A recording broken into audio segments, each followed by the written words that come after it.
Eu abri a porta e nada voltou a ser igual. Se eu tivesse demorado alguns segundos a mais naquela manhã, talvez nunca soubesse quem estava dormindo diante da minha porta.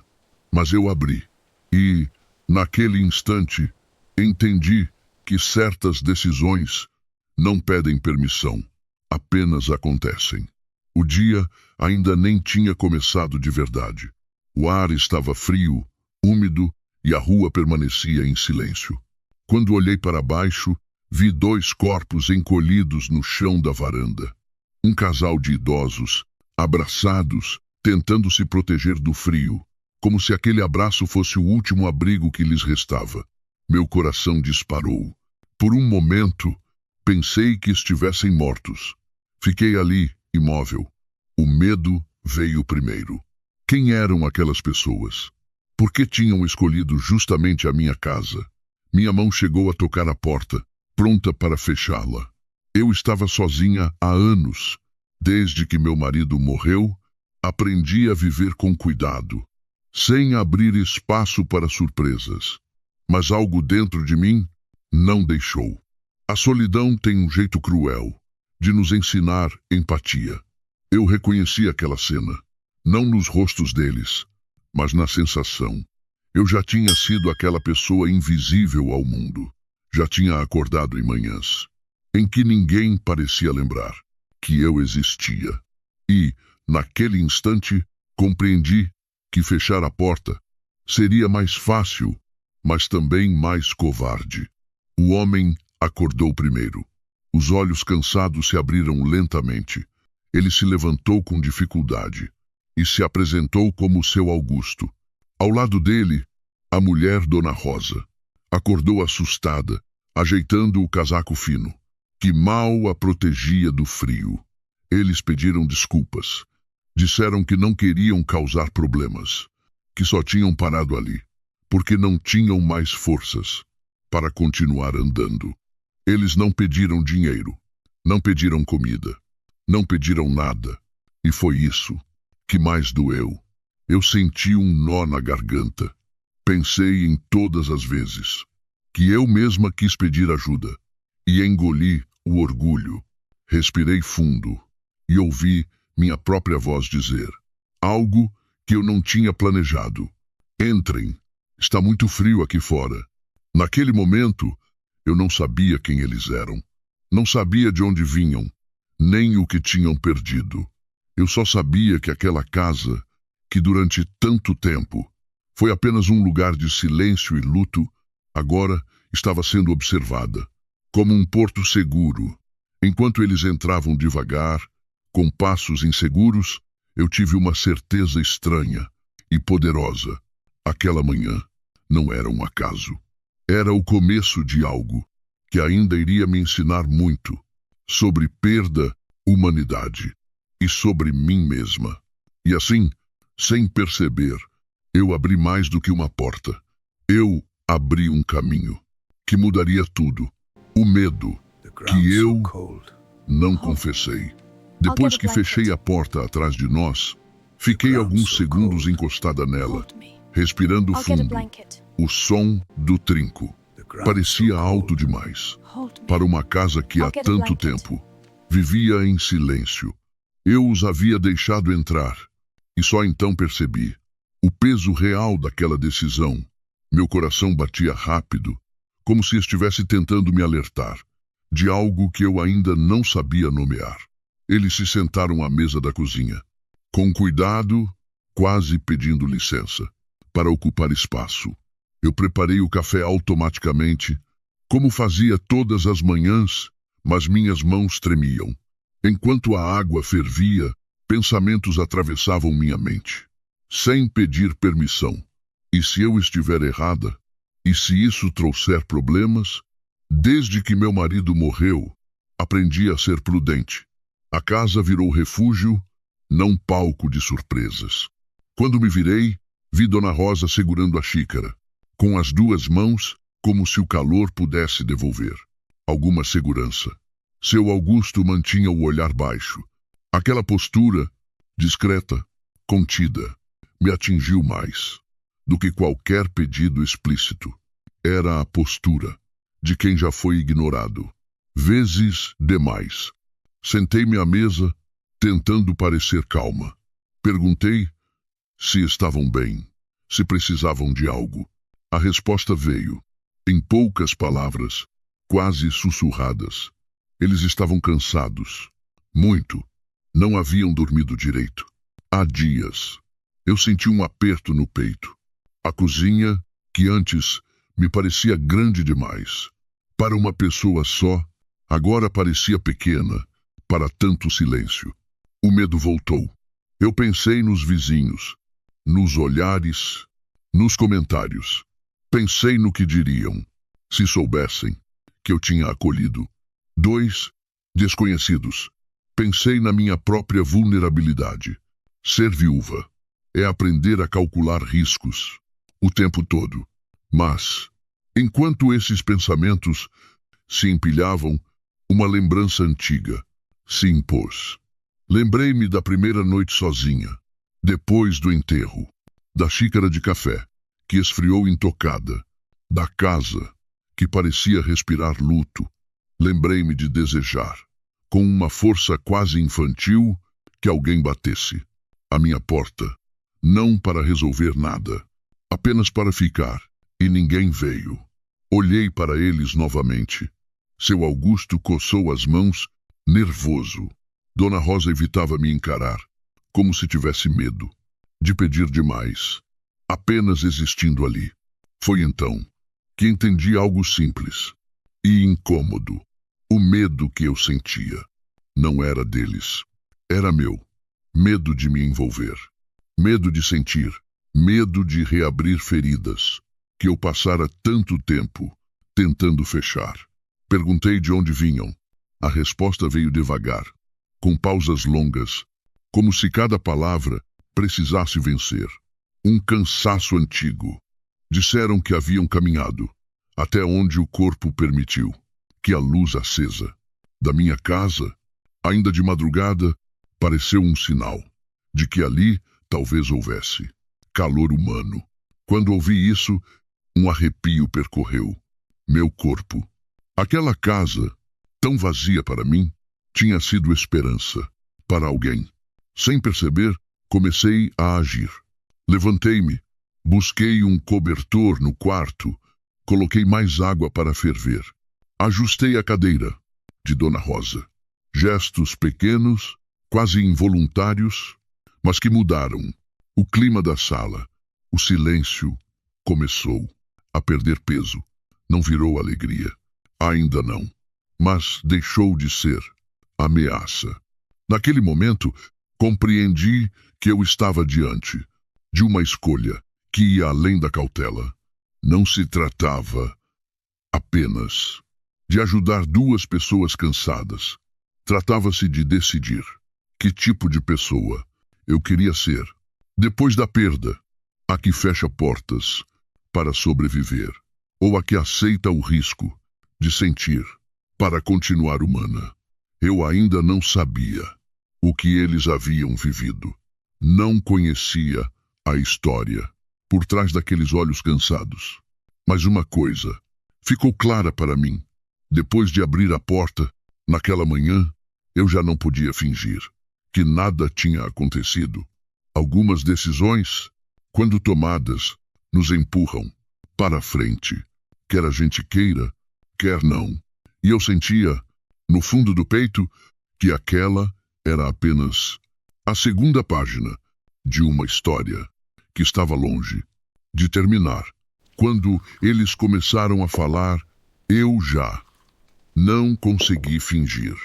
Depois de colocar o cobertor sobre os ombros de Dona Rosa e servir mais café, sentei-me à mesa com eles. Não como anfitriã, não como alguém que estava ajudando. Sentei-me como quem sabe que a partir daquele momento, ouvir seria inevitável. Havia perguntas no ar e o silêncio já não conseguia mais esconder. Las, fui eu quem falou primeiro, com a voz baixa, quase com medo da resposta. Perguntei o que tinha acontecido. Não usei palavras duras. Não perguntei por que estavam ali. Apenas perguntei o que os havia trazido até aquela porta. Seu Augusto respirou fundo antes de responder. O gesto foi lento, pesado, como se puxasse junto anos de cansaço.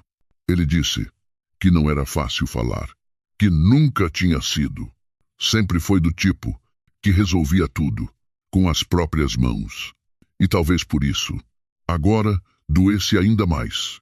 Admitir que elas já não tinham força suficiente. Ele contou que trabalhou a vida inteira como pedreiro, que acordava antes do sol e voltava para casa quando o corpo já não respondia. Construiu casas, muros, escolas. Enquanto falava, percebi algo estranho.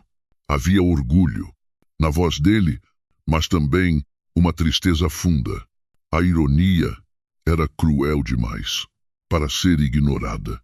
Ele ajudou a levantar tantos lares e agora não tinha um. Dona Rosa começou a falar em seguida.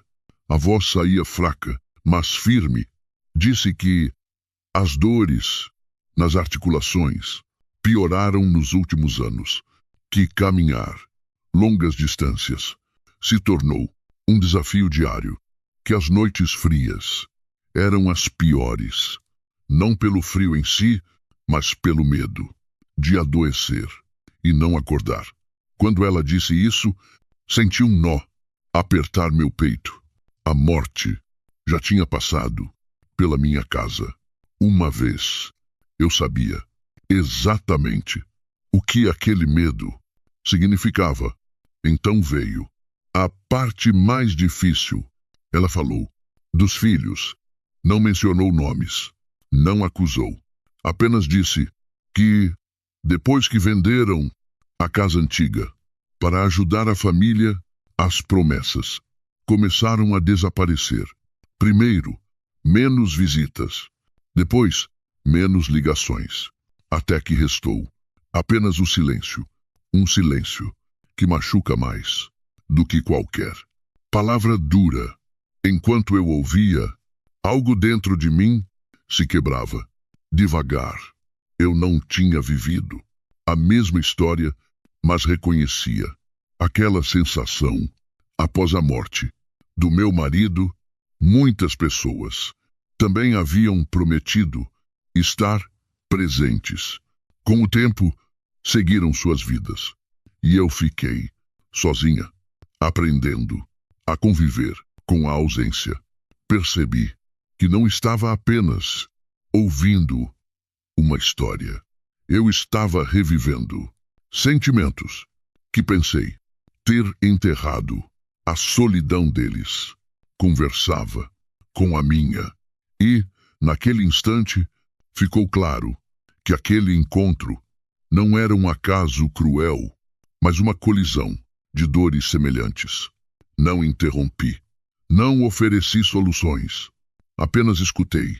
Quando Dona Rosa terminou de falar, o silêncio voltou a ocupar a cozinha, mas já não era o mesmo silêncio de antes. Era um silêncio denso, cheio de tudo o que tinha sido dito e do que ainda precisava ser decidido. Sem pensar muito, estendi a mão por cima da mesa e segurei a dela. O toque foi leve, quase tímido. Dona Rosa me olhou nos olhos pela primeira vez. Havia ali gratidão, mas também algo mais profundo, alívio por finalmente ser vista. Naquele momento, eu entendi algo que me atravessou como uma verdade incômoda. Depois de ouvir tudo aquilo, eu já não podia fingir que eram apenas dois desconhecidos que apareceram na minha porta. Eles tinham nomes, histórias, dores. Tinham humanidade. E eu sabia, no fundo, que ouvir aquela história tinha mudado algo em mim. Porque existe um ponto sem retorno quando a empatia deixa de ser abstrata. Quando ela ganha rosto, voz, memória. Eu ainda não sabia o que faria a seguir. Não sabia até onde poderia ajudar. Mas uma certeza se impôs, com força. Depois daquela conversa, fechar a porta, por dentro ou por fora. Simplesmente não era mais uma opção. E assim, sem perceber, eu havia cruzado uma linha invisível. A linha que separa o impulso da escolha consciente. A linha que transforma compaixão em responsabilidade. A decisão que eu não planejei, mas não consegui evitar. Depois daquela conversa, a cozinha pareceu menor, não por falta de espaço, mas pelo peso do que tinha sido dito. Eu me levantei devagar, como se qualquer movimento brusco pudesse quebrar. Algo frágil demais para ser tocado. Eles tinham histórias, tinham nomes, tinham passado e, agora, ocupavam um lugar dentro de mim que eu não sabia como ignorar. Fui até a pia, lavei a xícara, em silêncio, e fiquei olhando a água escorrer por alguns segundos, a mais do que o necessário. Eu precisava pensar, precisava ser racional, mas a verdade é que a razão estava cansada de comandar minha vida desde que fiquei viúva. Naquela manhã, quem falava mais alto era outra coisa, algo que eu havia aprendido a calar, mas que agora se recusava a ficar em silêncio. Voltei à mesa e os encontrei, exatamente como antes, sentados, contidos, como quem espera permissão para continuar existindo. Aquela espera me doeu, porque eu reconhecia aquele lugar. Já tinha sido eu esperando que o mundo tivesse tempo para a minha dor. Vocês podem ficar um pouco mais, eu disse, quase num sussurro. As palavras saíram antes que eu pudesse repensá-las. Pelo menos hoje, seu Augusto ergueu o olhar, surpreso. Dona Rosa levou a mão ao peito como se precisasse confirmar que tinha ouvido direito. Eles agradeceram, mas o fizeram com cuidado, como quem teme abusar da bondade alheia. Não pediram quanto tempo, não perguntaram condições, apenas aceitaram. E isso disse muito sobre o quanto já tinham aprendido a não exigir nada. Mostrei o pequeno quarto de hóspedes. Não era grande. Tinha uma cama simples, um armário antigo e uma janela que deixava entrar a luz da manhã, enquanto Dona Rosa caminhava devagar até a cama. Percebi algo que me atingiu. De repente, eu estava abrindo mão do controle que mantive por anos para sobreviver.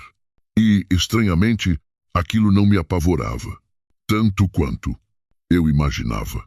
Preparei algo para eles comerem. Pão, fruta, sopa quente. Nada sofisticado, mas o jeito como Dona Rosa segurava a colher com cuidado, quase cerimonial, me fez entender que aquilo significava mais do que comida. Significava descanso, segurança, um intervalo na luta constante para continuar. Enquanto eles comiam, sentei-me à mesa. Outra vez, observei a casa, os sons, as presenças. Pela primeira vez, desde que meu marido se foi, a casa não parecia vazia. Não era a alegria, mas era a vida. Eu sabia que aquela decisão traria perguntas dos vizinhos, de mim mesma. Sabia que ajudar não era simples e que, muitas vezes, a boa intenção cobra seu preço, mas também sabia que se eu os mandasse embora, Naquele momento, algo dentro de mim se fecharia para sempre. Naquele dia, eu não fiz promessas, não tracei planos, apenas decidi uma coisa: por enquanto, aquela casa também seria deles. E ao fazer isso, eu entendi que a compaixão não nasce de certezas, mas da coragem de permanecer quando seria mais fácil recuar. E assim, sem perceber, eu tinha dado um passo que mudava tudo, não só para eles, mas para mim. A verdade que eles nunca tiveram coragem de contar. Nos dias seguintes, a casa começou a seguir um ritmo diferente. Não era exatamente normal, mas também já não era estranha. Seu Augusto acordava cedo, mesmo sem motivo. Dona Rosa caminhava devagar pela casa, como se tivesse medo de se acostumar demais. Eu observava tudo, em silêncio, sentindo que havia algo que eles ainda não tinham dito. Havia pausas, longas demais, olhares que se desviavam, histórias que começavam e nunca terminavam. Foi numa tarde tranquila, enquanto eu dobrava roupas, na sala, que a verdade começou a surgir. Dona Rosa sentou-se perto de mim, com as mãos pousadas no colo. Ficou ali, por alguns minutos, sem falar nada. Eu não a pressionei. Aprendi, ao longo da vida, que algumas dores só aparecem quando encontram espaço seguro. Tem uma coisa que a senhora precisa saber, ela disse por fim, com a voz baixa. Eu levantei o olhar e apenas assenti. Ela começou falando da antiga casa. Uma casa simples, construída aos poucos, com o esforço de anos de trabalho de seu Augusto. Quando envelheceram, os filhos insistiram que vendessem o imóvel. Disseram que seria melhor para todos, que assim poderiam cuidar deles com mais conforto. Eles acreditaram, venderam a casa, entregaram o dinheiro, confiaram. O resto veio como um sussurro envergonhado. As visitas se tornaram raras, as ligações curtas, até que um dia perceberam que já não havia lugar para eles em casa alguma. Não houve briga, não houve expulsão explícita, apenas portas que nunca mais se abriram. Enquanto Dona Rosa falava, senti um frio subir pela espinha. Não era apenas abandono, era uma traição silenciosa, aquela que acontece sem gritos, mas deixa marcas profundas. Olhei para seu Augusto, sentado do outro lado da sala. Ele mantinha o olhar fixo no chão. Quando falou, a voz saiu pesada. Eu achei que tinha falhado como pai. Ele disse: achei que a culpa era minha. Essas palavras me atingiram com força. Quantas vezes eu também não me culpei pela morte do meu marido? Quantas vezes procurei erros onde só existia perda? A dor deles ecoava na minha de um jeito que eu já não podia negar. Eles me contaram que passaram semanas se mudando de um lugar para outro, sofás emprestados, quartos improvisados, até que começaram a sentir que estavam incomodando. Quando saíram pela última vez, não sabiam exatamente para onde ir. Apenas caminharam até o corpo não aguentar mais, até encontrarem minha porta. O silêncio que se seguiu foi diferente de todos os outros. Não era constrangedor, era pesado, de compreensão. Eu percebi naquele instante que não estava apenas oferecendo abrigo temporário, eu estava sendo testemunha de uma dor que quase ninguém quis enxergar. Não disse que tudo ficaria bem. Não prometi resolver nada. Apenas respirei fundo e senti algo se firmar dentro de mim. Depois de ouvir aquela verdade, eu já não estava lidando apenas com uma escolha de compaixão. Eu estava diante de uma responsabilidade humana.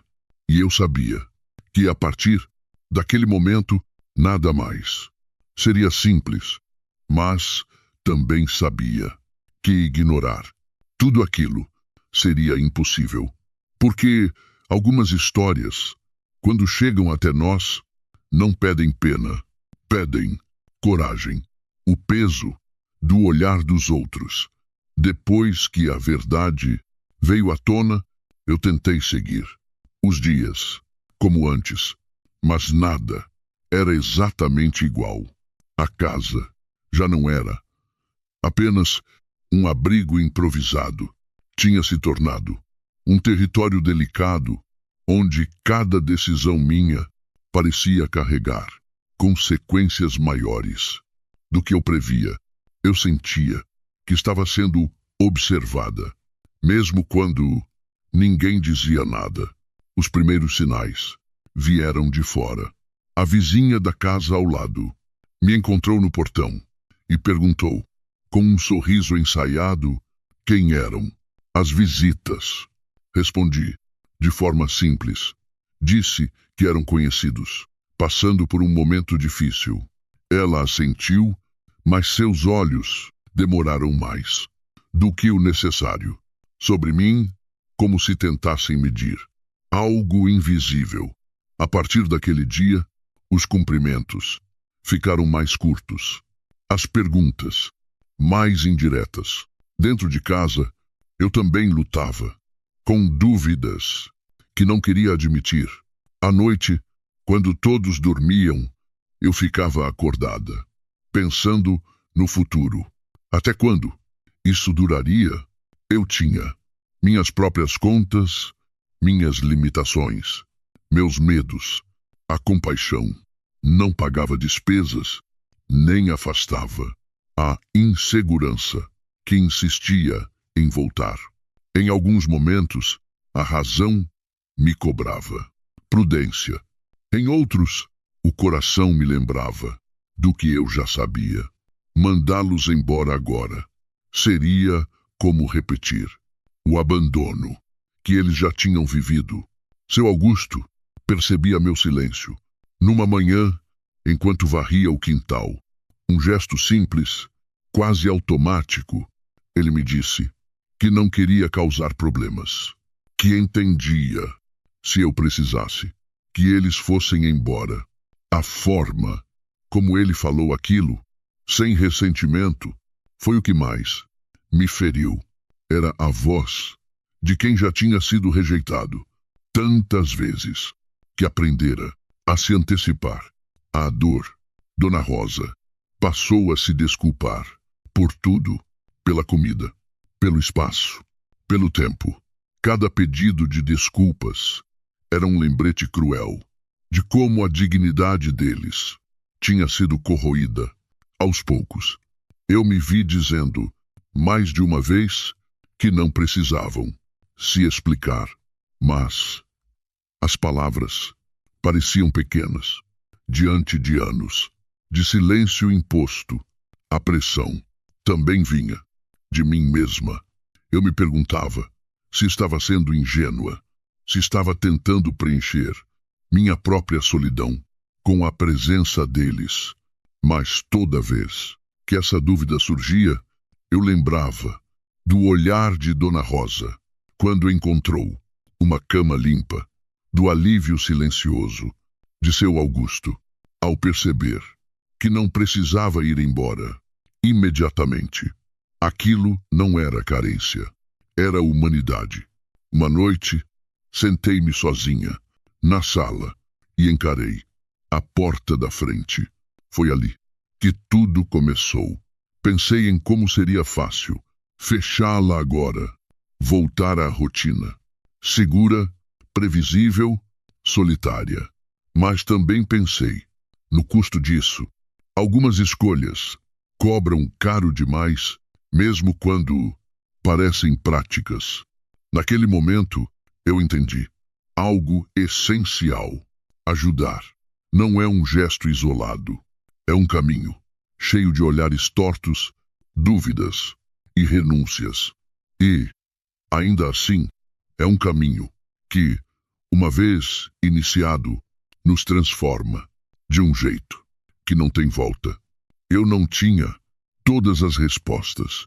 Ainda não tinha um plano claro, mas uma certeza começava a se firmar. Se eu fosse recuar, não seria por medo do julgamento dos outros. Porque, depois de tudo o que eu vi e vivi com eles, o maior julgamento seria o meu próprio. E eu ainda precisava aprender a conviver com ele. Depois de tudo o que havia vivido, a expulsão silenciosa, os anos de abandono emocional, o peso das lembranças familiares e o isolamento imposto pela idade. Dona Aurora Mendes já não era a mesma mulher que chegara àquele pedaço de terra, esquecido em Serra do Sol. As feridas ainda existiam, mas algo havia mudado profundamente dentro dela.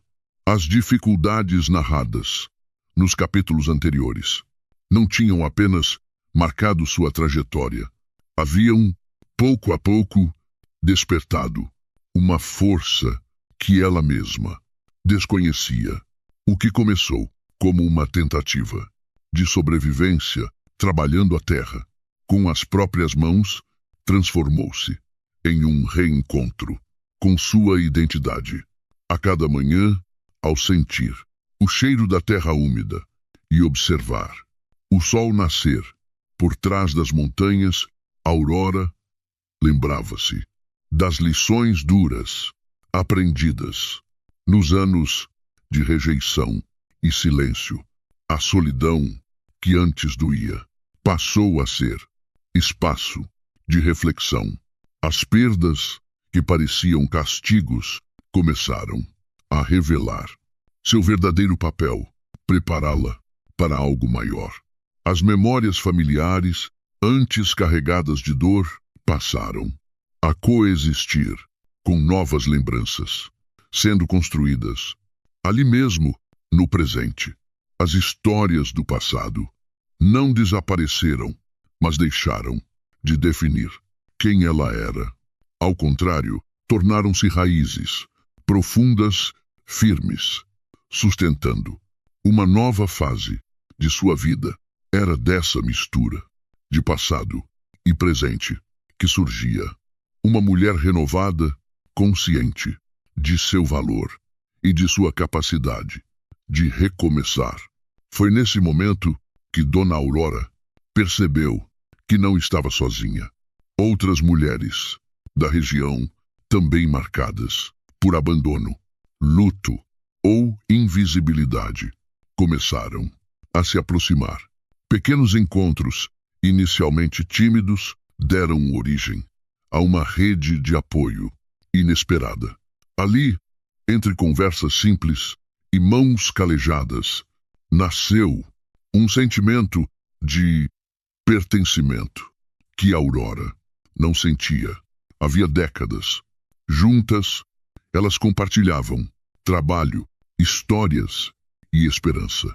A terra, antes símbolo de isolamento, tornou-se ponto de união.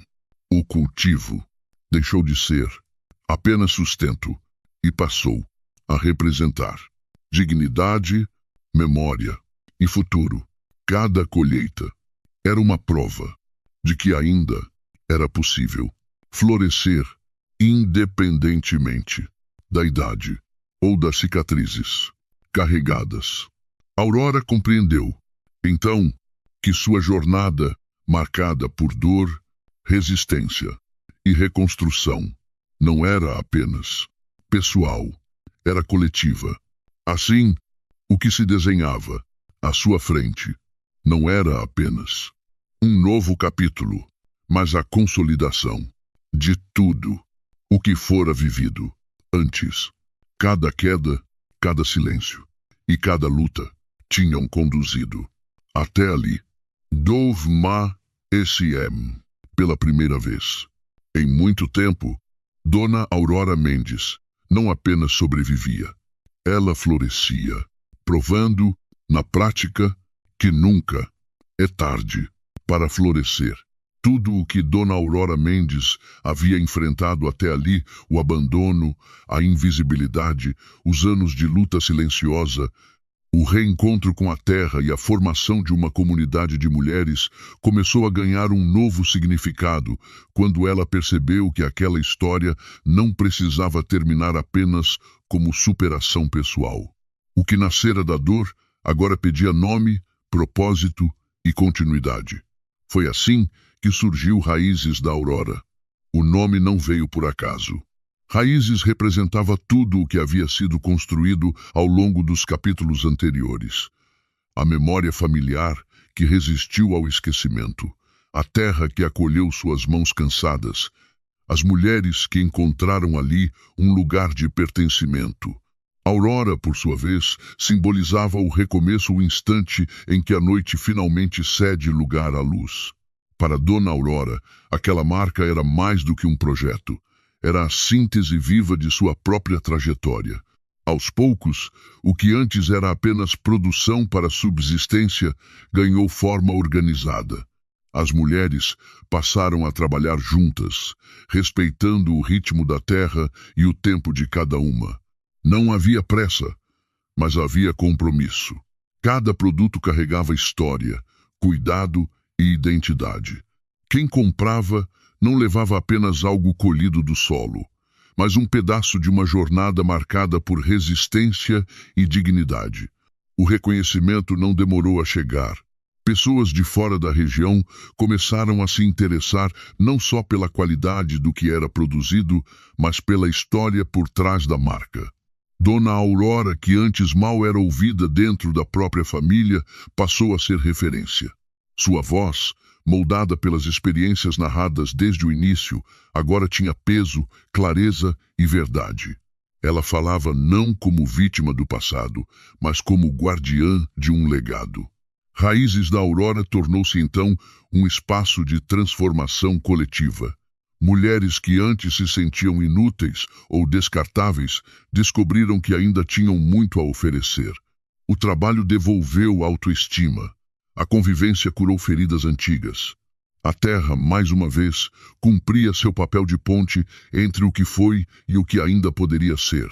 O mais importante, porém, era o que não se via. Cada decisão tomada ali carregava os aprendizados das fases anteriores. A dor ensinou limites, o isolamento ensinou escuta, a reconstrução ensinou união. Nada foi esquecido. Tudo foi integrado. Assim, Raízes da Aurora não nasceu para apagar o passado, mas para honrá-lo. Era a prova concreta de que cada etapa vivida da expulsão ao florescimento tinha um sentido. E que, quando a vida parece chegar ao fim de suas possibilidades, ainda é possível criar algo que permaneça. Porque, como Dona Aurora aprendeu, e agora ensinava ao mundo, nunca é tarde para florescer. Hoje, quando caminho entre os canteiros ao amanhecer e sinto o cheiro da terra molhada, às vezes ainda me surpreendo com tudo o que vivi.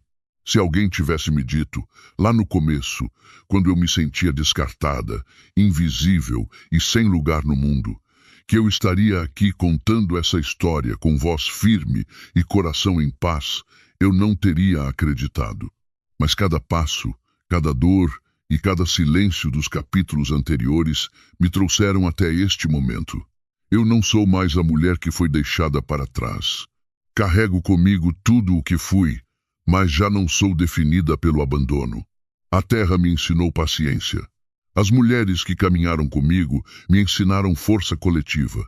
Raízes da Aurora me ensinou que uma história só termina quando a gente decide parar de acreditar nela.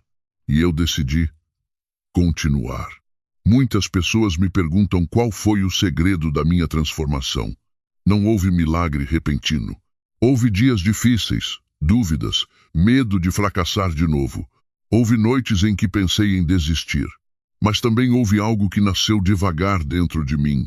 A certeza de que eu ainda tinha valor. Que minha idade não era um fim, mas uma bagagem. Que minhas mãos marcadas não eram sinal de desgaste, e sim de experiência.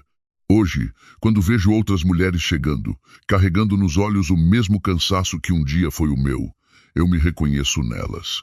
E faço questão de dizer, aqui ninguém é tarde demais. Aqui ninguém é pequena demais. Cada uma chega com sua história, e todas encontram espaço para florescer. Porque aprendi, ao longo dessa caminhada, que a verdadeira colheita não está apenas no que sai da terra, mas no que brota dentro de nós. Se esta história chegou até você, não é por acaso. Talvez você também esteja vivendo um recomeço silencioso. Talvez ache que o tempo passou, que as oportunidades acabaram, que sua melhor versão ficou para trás. Eu pensei assim por muito tempo, e estava errada. Minha vida não recomeçou quando tudo ficou fácil. Recomeçou quando eu parei de esperar permissão para existir. Quando aceitei minhas raízes e parei de lutar contra quem eu era. Foi ali que a Aurora chegou. E se há algo que posso deixar como legado, depois de tudo o que vivi, é isso. Nunca é tarde para florescer. Enquanto houver memória, coragem e um pedaço de chão, dentro ou fora de nós, sempre haverá um novo começo esperando para nascer.